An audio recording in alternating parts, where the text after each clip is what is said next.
Thank you. Hey, man, I am so glad y'all are here today.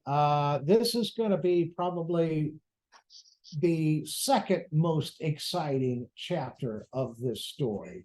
It's building on from what we learned last week. Now, last week we learned about the return to Zion after King Cyrus sees the light. He's shown the prophecies of Isaiah and acknowledges that God of Abraham has given him all that he has. So in return, he sends the Judeans home and funds the building of the temple. We learned about all of the challenges that the Judeans went through, that the prophets Ezra and Nehemiah each had at different times been named governor of Judea, and any governor is going to need a cabinet. So it seemed like a good idea at the time that the priests be the cabinet, so they would have governmental duties.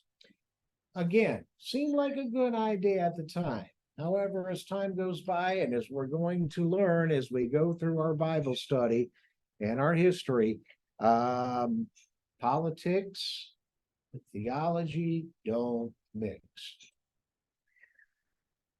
Well, after 200 years of Persian rule, which went fairly well, a new sheriff showed up in town. And here we go. It's that fellow. That is Alexander the Great. He rose up out of Macedonia as a king, and he began conquering the world. Now, he sent an epistle, a letter, to the high priest of Judea named Jobaz, and said, would you assist me with military assistance in overthrowing your Persian overlords?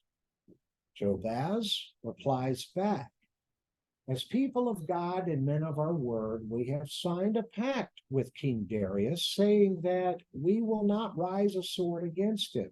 We apologize, we're sorry, but we can't participate.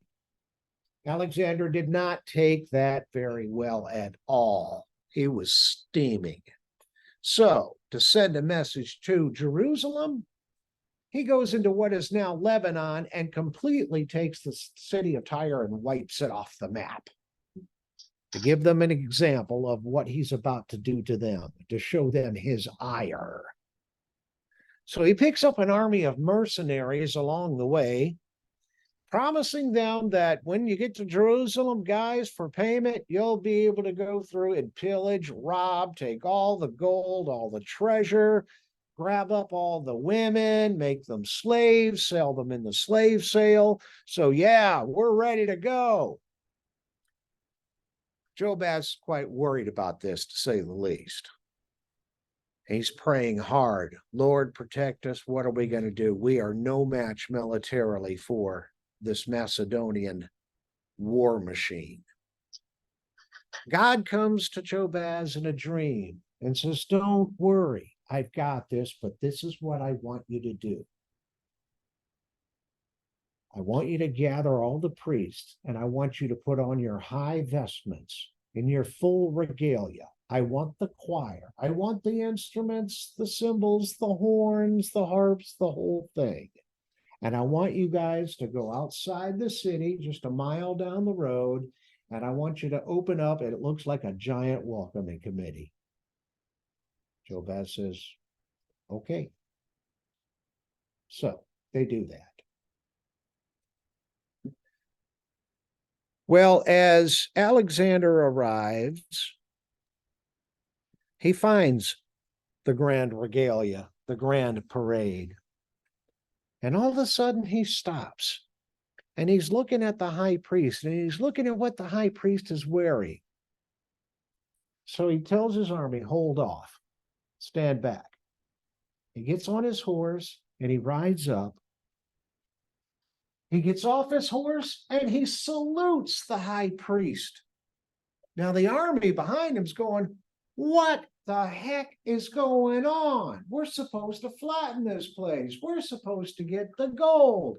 Why in the world is he paying homage and saluting him? Alexander tells them, I did not adore him, but the God who hath honored him with this high priesthood. For I saw this very person in a dream, in this very habit, in what he was wearing. When I was at Dios in Macedonia, when I was considering myself how I might obtain dominion of Asia, God exhorted me to make no delay, but boldly to pass over the sea. Well, needs to say everybody's flummoxed. Alexander the Great recognized the name on that breastplate because that was the name of the god that came to him in his dream when he was back in Macedonia. About that time, a scribe comes up to him out of the parade and says, I'd like to show you something. This was written by our prophet Daniel. He doesn't mention you by name, but it has to be you. Daniel chapter 8, verses 20. As for the ram that you saw with the two horns, these are the kings of Media and Persia. And the goat is the king of Greece. And the great horn between his eyes is the first king. As I was considering, behold, a male goat came from the west across the face of the whole earth without touching the ground, and the goat had a conspicuous horn between his eyes. Well, of course, that goat was Alexander the Great. We'll be coming back to this passage a little bit later. Alexander the Great, his dominion was vast. He achieved his goals, his dominion from Macedonia all the way to India. When he comes into the city, he's paraded in. He's quite happy, needless to say. The Jews are quite happy because, well, they're not being blown off the map. As a matter of fact, they're being treated very nicely by Alexander and his disgruntled army. And he wants to do something. He asks the high priest, he says, because your God has led me and guided me, I feel it only right that I offer him a sacrifice. So Jobaz gives him the instructions on the proper way to offer a burnt offering to the God of Abraham, and he does. And of course, everybody in attendance is just elated. There's a huge celebration. Alexander approaches all of them, addresses all of them, and says, you are my friends. And what is about to happen is you are going to be welcomed into a world of prosperity you haven't known since the days of King Solomon. What I bring you is a chance for prosperity and a new world of commerce in which you will be able to participate and trade and be able to create prosperity for yourselves. I am bringing science, math. I am bringing culture. I'm bringing this new art you may not be familiar with. It's called philosophy. And this will be a part of this new unified world where we all attempt to achieve intellectual greatness. Now, because it is your God that has guided me, what you are paying Persia in tribute, let's cut that in half. That's all you'll have to pay me. Well, the Samaritans have gotten word of this. Now, you'll notice I was able to find, some beautiful artistic renderings of what transpired between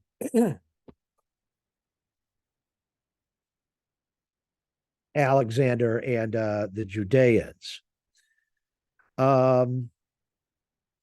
Oh, come on. Okay. Well, since I couldn't find one between him and the Samaritans, I just made my own. Solid Darwin. Which one is which? Well, the Samaritans have gotten word that, wow, what a reception that the Jews put on for Alexander and what he gave them in gratitude for that. So they decide they're going to do the same thing. They're going to dress up in all their finest liturgical regalia, bring out the choir, the whole thing. So Alexander finally shows up outside the city. And hi, we're Jews too. We worship the same God. We descend from the same father, Abraham, Jacob, and Isaac. And we worship the Torah. Alexander, unbeknownst to them, he's not just a military war machine. This guy is scholarly. Boy, does he know his history. And he knew well the early Second Temple history in which the Samaritans harassed the living daylights out of the Judeans as they're trying to build their temple. The epistle campaign, they wrote to the Persian kings with a cease and desist, and then trying to stop them from rebuilding the walls. So Alexander just looks at him and he says, guys, when are you Jews and when are you not Jews? And silence befalls them. So he tells them, I'll deal with you guys later. And he moves on. Now, Hellenization was a really good thing. It did bring prosperity. First of all, you know, here, like look in American 20th century American history, there was a lot of migration, like when the Industrial Revolution happened. I mean, in my case, my parents, who are from Connecticut County, South Alabama. Well, my dad went to Auburn, got a degree in mechanical engineering to be an automotive engineer. Well, where do you go to be an automotive engineer? You move to Detroit, not because you like cold weather, potholes, and rusty cars. Well, the same thing happens. To be able to really enjoy prosperity and participate in commerce, you have what is called diaspora, the great dispersion. But for the first time in Judean history, it's by choice. It's not because somebody came in, picked them up, enslaved them, and moved them somewhere else. No. Cities of great importance. Number one, Alexandria, Egypt. Very quickly, its population becomes 35% Jewish. Alexander builds them a part of town called the Jewish Quarter. Other cities of importance, Corinth, Thessalonica, Ephesus, even old Athens. And of course, you recognize the name Corinth, Ephesus, Thessalonica, because they will have churches there. Paul will address them. I just wonder whatever happened to Athene in Athena. Did it not take? I mean, why is there not an epistle to the Athenians? They couldn't read. Well, everything's going fine. Greek culture is having an influence on Judea. Greek quickly becomes kind of like the second language. And of course, that comes with the unified currency. See, that was another thing that was brought because of Hellenization. You know, you had all these little kingdoms with their own coinage or whatever. The exchange system was rather goofy. A lot of times you'd end up, you didn't have the money, you would barter or trade with bags of wheat or whatever goods you have. Well, Hellenization brought a unified monetary system, the Greek coinage. So now people have money. The temple is now prospering like you wouldn't believe, because throughout diaspora, the Jews are being good Jews, even though they're not anywhere near the temple and probably not able to attend the festivals, at least most. They still send their tithes back to Jerusalem. And man, that treasury is getting fat. Now, who rules the temple? The Sadducees. Sadducees, of course, they're the temple rulers, they are also the government. Now you start to see a growing trend that will remain with the Sadducees all the way to their demise in 70 AD. They take Hellenistic Greek names and they become more Hellenistic as time goes by. Most Judeans do very well with Greek philosophy. They look for ways in which they can express to the Greek world while monotheism makes sense through Greek philosophy. They also began, because Alexander, one of the things he did is he built an amphitheater in Jerusalem. So Jews began writing plays like Greeks wrote plays, but they would base them off biblical stories. A lot of the stories they wrote were probably things from the Pseudepigrapha, books that didn't even qualify for Apocrypha, but they were still Jewish stories of Jewish lore, of Jewish origin. And they were written both in Koine Greek, so the Greek audience can enjoy them, and in Hebrew, so the Jewish audience can enjoy them. There was one area of discomfort, though, with Greek culture that really gave them an issue. The method of teaching. Greeks were not just big on things of the mind. Greeks were huge on physical education. They felt fitness is important, that there is nothing more beautiful, no better way to pay homage to the gods than the physically fit human form.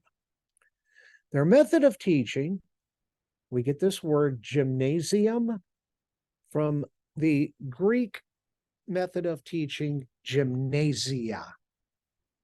Now, gymnasia, its Greek root word is gumnos, which means train naked. The area of discomfort for Judeans, Hebrew males have a physical characteristic that separates them from their Gentile counterparts. Anybody care to guess what that is? Has all seen life as Gentile. Circumcision. Now, what happens? We've all been through junior high school and high school. What happens when you've got one guy or a couple of guys who stand out different from all the other guys when you're dealing with a bunch of teenage boys? They get picked on. They get bullied. So I don't know what the method was. Josephus doesn't go through and describe it, thank goodness, because I don't think I could stomach it. But you start to see a trend where Hebrew males start to, by some surgical method, cover up their circumcision. And then it goes as far as parents themselves not wanting to see their boys bullied, opting out of having the boys circumcised. Now, that is the breaking of a major covenant. Now, what happens when we break a covenant with God? We learned last week. You make God mad, God takes your land. Don't lose the land. Well, the Sadducees, fully Hellenized, they're enjoying all of the gifts and the prosperity that's coming with Hellenization. They just kind of turn their head. This is kind of why the Pharisees start to develop. Initially, the first group was called the Hasidics. Now, we know the name Hasidic Jew, don't we? They still exist. They are the Orthodox they're the Amish of Jewish. You know, and you see the black hats, the strings of hair, the beards, okay? From the Hasidics come the Pharisees. Pharisees thought even the Hasidics were just too hardcore for even them. The Pharisees now develop, they're having issues with this. But again, the Sadducees are not really paying much mind to it. So it's just kind of like just learn to live with it, because from the Pharisaic point of view, the Greeks are happy, people are prospering.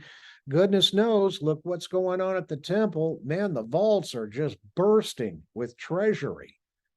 People are paying their tithes. So we don't want to screw that up for anything.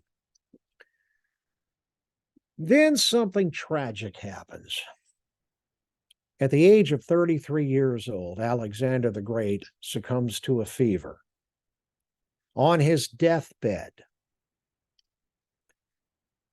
he has his kingdom divided amongst his 4 favorite generals and makes them princes.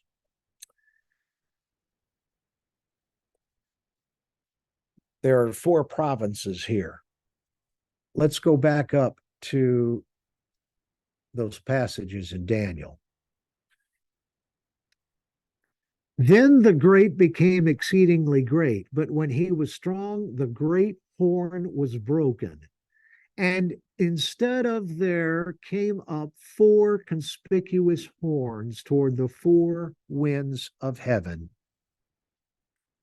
The Seleucid Empire is broken up into 4 parts. These 2 and these 2 problem children, the biggest ones, the Seleucids and the Ptolemies. Nobody wanted a divided Hellenistic kingdom.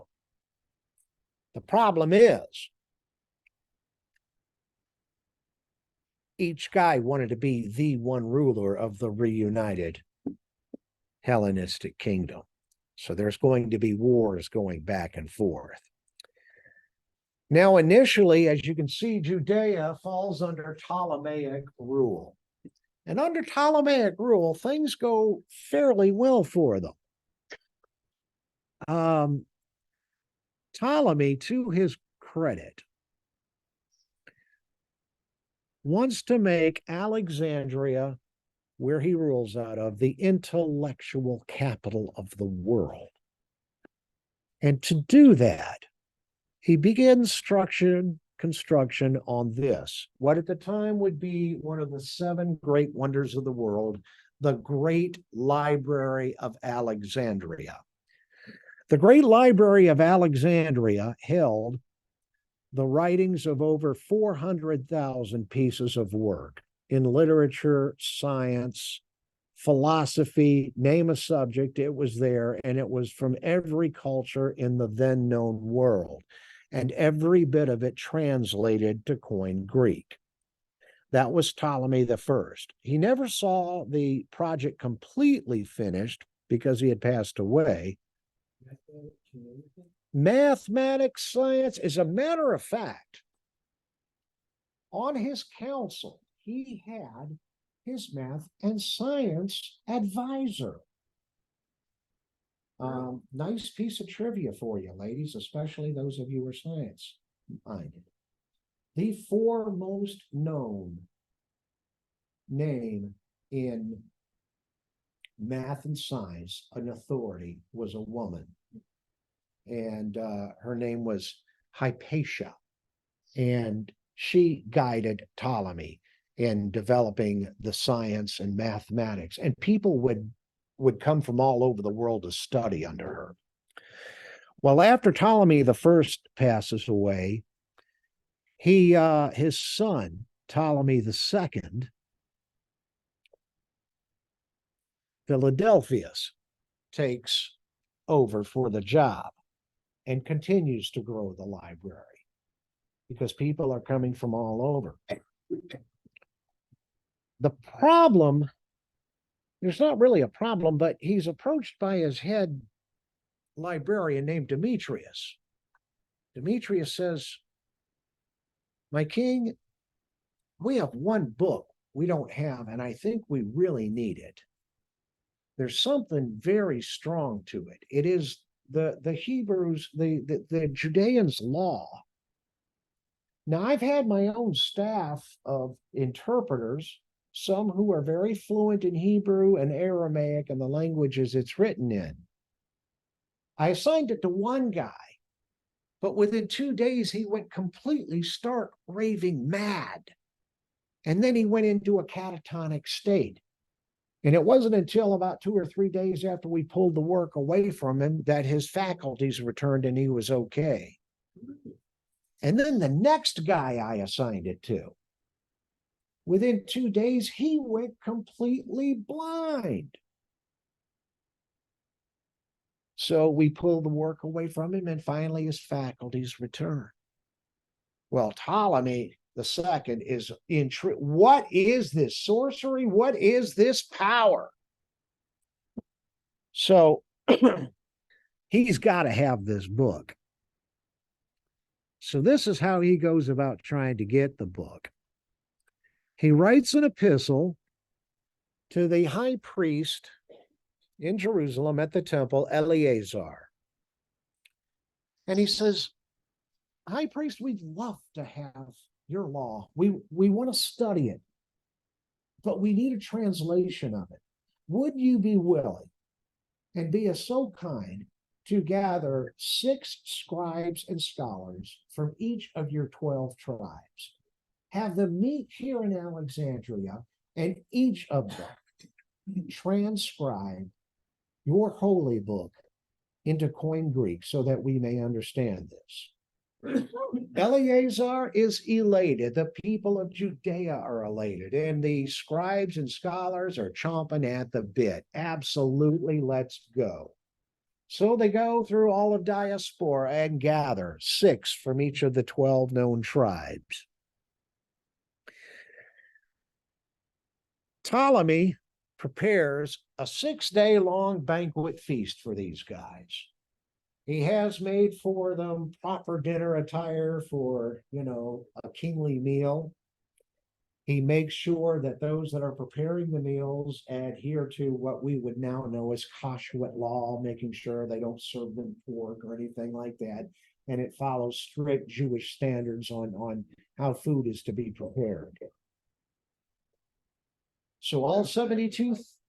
What's that? No Kaneka sausage. Right? No Kaneka sausage, doggone it. No andouille. So all 72 of these scribes, scholars, priests, and Ptolemy and his court philosophers for the next 6 days spend the days doing what Greeks love to do most, discuss philosophy. It is here where these scribes and Jews who've learned enough about Greek philosophy finally reached the Greeks. Plato, Aristotle, and a guy named Xenophanes all had a belief that all that was created, even the gods themselves and the things that the gods created, sourced from this divine logos, this divine knowledge. And sometimes logos can be used for words, spoken word. It is on this premise the Jewish scribes and scholars used that Greek philosophical tool to say, in our very first book, the book of Genesis, that divine logos, our God, spoke into existence all that you see here. Well, they were according to Josephus. And again, Josephus is a Jewish apologist, so it's going to be quite grand. So they buy into it. They love it. A special place has been prepared for them. It's like a great hall. It sits on an island just off the coast of Alexandria, and it's connected by a little causeway. All 72 scribes and scholars are taken to this great hall. Everything that they need is provided for, including a series of baths, for purification, because Ptolemy knows and has learned that these guys don't touch the work without being purified first. According to the story, 72 days later, 72 copies are made, translated into Koine Greek, broken up into two parts. The first five, the laws of Moses, the Pentateuch. The second, the Septuagint. All 72 copies are brought to Ptolemy II. And What does it mean? Koine Greek, it's a dialect of Greek. That was the unifying tongue of the Hellenized Greeks. All 72 copies are presented before him, and all the scribes and scholars from the courts are looking at each one and cannot find an inconsistency in each copy. Every jot, every tittle, everything matches exactly. Therefore, they know this is the real deal. So now the Great Library of Alexandria has, and what has given you and I, the Septuagint. Not long after, another war breaks out. This time, the Ptolemies lose control of Judea as the Seleucid Empire grows. Now, the ruler of the Seleucid Empire at that time was King Antiochus III. Now, what he wanted to do was make sure the Jews weren't too upset and would try to run down to Egypt and side with Ptolemy because of the good relationship they had with him. So he came down and he said to them, guys, everything's going to be okay. I promise you. And what I'm going to do is a show of good faith. I'm going to lower your taxes. Okay? Let's just cut your taxes in half. And that'll allow you to continue to prosper, and I won't be a weight on your back. Okay, great. Yay. Well, that lasts 3 years because Antiochus III dies. The inheritor of his throne, Antiochus IV, he is not his father's son. Not only has he no comprehension for monotheism, he has absolutely no tolerance for it. As far as he's concerned, the reason why there's so much war between the Ptolemies and the Seleucids and the kingdom is divided is because their god Zeus has not been made happy. And he's going to put a stop to that. And who are the greatest culprits to not making the god Zeus happy? Those Judeans will not acknowledge Zeus. So the first thing he does, he comes into Judea. He takes the temple and names it in honor of Zeus, has a giant statue of Zeus erected inside the temple. The next thing he does is he passes an edict that daily sacrifices to Zeus must be made. And the Greeks, their favorite source of burnt sacrifices, pork. So here comes unclean animals being marched through the city. The next thing he does, he passes an edict where all copies of the Torah must be burned. Anyone who adheres to the Torah, anyone who speaks Torah, anyone found with a copy of it will be executed. His next step, he forbids circumcision. And anyone who has, if a young boy child is found circumcised, the baby himself will be hung from the city walls. And the parents made to watch, and then the parents are, of course, killed. Taxes are raised. Right. Yes. All of this in the name of Zeus. All of that in the name of Zeus. I feel like an idiot. Well, understand that a lot of these societies pre-Hellenization were just as zealous about their theological and religious beliefs as the Jews were about God. What made them different was they were monotheistic. These guys were polytheistic. So things are a rotten mess. There are occasions where during, before all this came along, anytime the Jews had a festival, it involved sacrifice. Well, the burnt offerings weren't just thrown away. Some of it was used to feed the poor. The rest, everybody joined in the feast. It was a big, giant barbecue. Well, the Greeks did the same thing. But since they're sacrificing their burnt offerings or pork, they're making the Jews eat the pork. And Josephus describes one man who absolutely defies eating pork. And you've got Seleucid soldiers forcing him into this chair. Jam pork in his mouth, and he keeps spitting it out. And they're telling him, come on, just one bite, kind of like trying to get your 3-year-old to eat vegetables. Just take one bite. It'll be fine, and we'll let you go. He won't do it. So to make an example of him, they take him and they drop him in a burning vat of oil and cook him to death. This will happen one more time when a mother who has 4 sons refuse to make a sacrifice to Zeus. And they take each of the 4 sons and begin to drop them into hot oil, telling the mother, tell your boys to do this and we'll let everybody go and everybody will be fine. And they still remain defiant. They still want to remain true to God.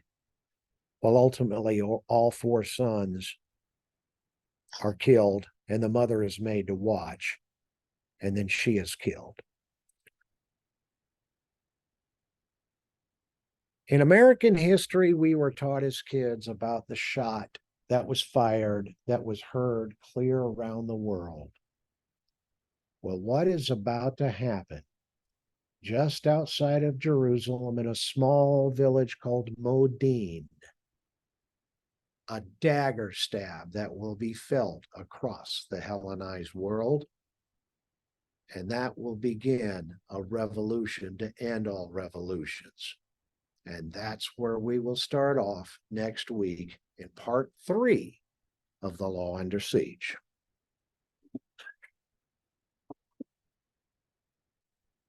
Any questions? Mike, I just got very, very briefly, you just got the Septuagint, but, and then you kind of jumped ahead to, persecution, by the time I stepped back in, you're into persecution. But can you just tell us a little bit more about the importance of the Septuagint and the impact the Septuagint, like, I guess would continue to have? Like, why that was so significant that it was written down by 70 people? Well, there had been attempts. Obviously, I told you about the 2 attempts that the Greeks made in trying to transcribe it themselves and what had happened. There were other copies that were kind of floating around there by different guys, but they were inconsistent. See, first of all, you have to understand there's a difference between the Sadducees and the Pharisees. The theological difference between them. Number one, Sadducees only recognize Torah.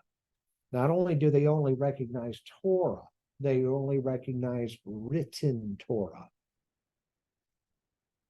Pharisees taught by oral Torah. That meant memorizing it, because literacy still wasn't as prevalent then. Now, when the Greeks came along and Hellenization happened, yeah, literacy came with prosperity. But there weren't written copies of the Torah. So the Pharisees developed the synagogue system. And synagogue is a Greek word. And synagogue was not just a worship place, it was a place to learn. This is where, heck, Jesus grew up in a synagogue. It's probably where he learned to read and write.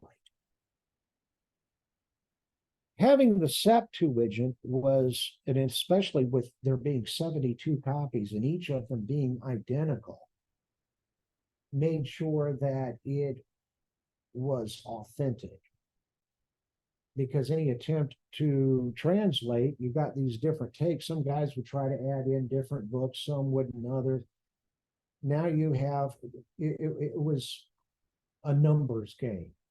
Certainly, out of 72 copies, you got to look at the law of averages. 5 or 10 got to be wrong. We got to look for the inconsistencies, but there were no inconsistencies. So to have 72 copies and done in 72 days, and they are all exact, reassured Ptolemy, it reassured the Judeans. It's the real deal. So that we had, in essence, the true Hebrew Bible. I just want to reemphasize, like, how transformative that is. I mean, I see Panda has her big Bible out. And like, this is the beginning of the Bible. This is like how we go from an oral tradition to a written tradition. This is how we go from like variations on a theme to having one consistent message. And having it been written by 72 folks that said this is obviously divinely inspired. Obviously, it's not just somebody decided to make it up out of thin air. Like, this was inspired by God himself. And that we can trust it, that it happened in such a magnificent way. So that's how we have like the first written scripture.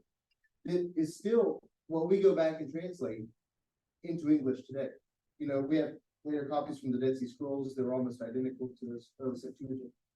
And but this is how we translate the Bible. And so we go back to those early, and while we don't have less pure texts, we have better readings and better understandings and better translations, because we're going back to the very original source.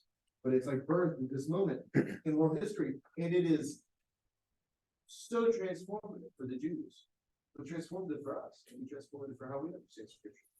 It's still the source that the Jews use today. It's still the source, and it's written down in this pointed Greek, and that's why a lot of people in seminary have to study Greek or Hebrew or both, Right. because that's the first written translation was in Greek, and then a lot of the New Testament was written in Greek. It was not Spanish. You know what Sagaphobe means? Pardon? And you know what Sagaphobe means? No, I don't. It means I love you guys. All of that. Okay, thank you. And two, let's go over real quick too, because this will play in part next week. The major differences between the Sadducees and the Pharisees. It wasn't just theological, it was socioeconomic. Sadducees were people of power. A lot of them, I mean, it was almost like nepotism. They were just born into it. To be a high priest, one had to be a Levite. There's that. Sadducees were the temple rulers, and what started out being named by Ezra as the Great Assembly then became known as the Sanhedrin. It, for the longest time, was dominated by Sadducees. It's just like our government. The Sanhedrin was the judicial branch of Judean society. It's like our government. We've got two parties, each vying for power over governmental policy. Who's going to control the House and the Senate? You had the same thing going on in Judea with the Sanhedrin. And sometimes Pharisees would win out. And it's not like they had elections or anything. So a lot of it depended on which way the wind was blowing, ruler-wise. Because these ruling empires had more influence on who was going to fill what government position as time goes by. That'll really kick into high gear by the time we meet the Romans in this part of history. There's another theological difference between the Sadducees and the Pharisees. Sadducees did not believe in a resurrection. And that is why they are sad, usually.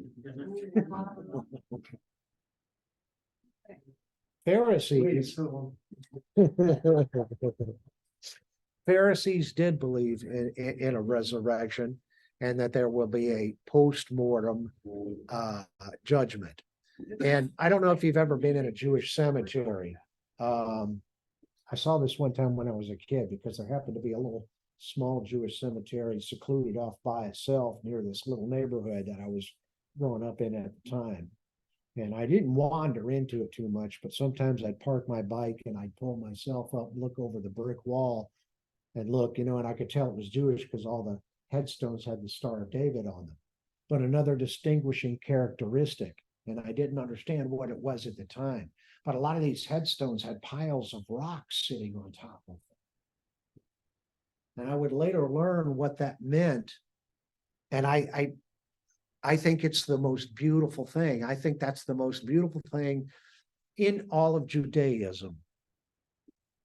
The reason for those rocks being there is when the resurrection happens, that person gets up, they pick up their rocks and they head to Jerusalem, because each of those rocks are going to be a piece of the new temple and the new heaven and the new earth.